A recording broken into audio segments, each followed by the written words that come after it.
Muni ora, muni. Oh. Ah, aku sik dene wingi pondok kleru kok tak nengke wae. Aku ngerti kowe. Wis saiki ana apa-apa karo pondok. Ya kecuali dia kan sayangku. Wah. Mau mayang mau mayang. Disupport ya.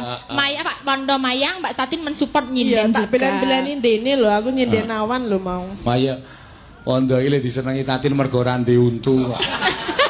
Kok iso seneng kowe? Iya. Kira-kira nek ndelokke Pak Pondo omong iki ya keri kan. Wis apik konsen imut dan menggemaskan. Nah. Wis apik serasi.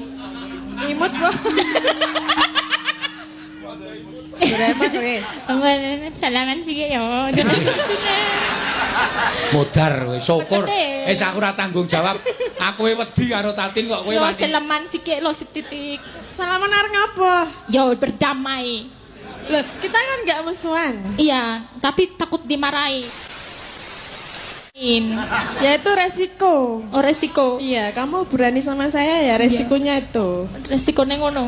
Terus besok mundak ora seket. Lah, Biasanya seket jaluk tambah meneh. jaluk apa? Jaluk pajak.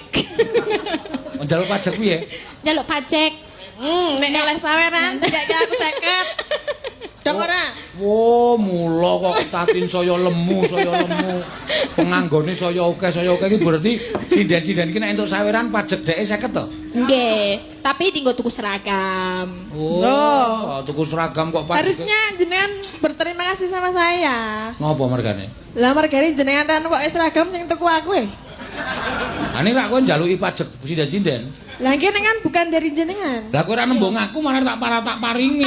Nembung ya meng disemayani terus Kak. Sesuk tak tukoke. Nganti saiki tuku dhewe.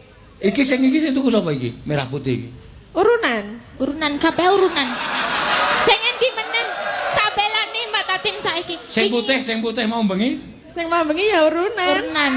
Sing ijo Sing ijo iki duit saweran. kok aku tahu ngekeki ayu kae blandangke karo bojone iki mesti. Ayo.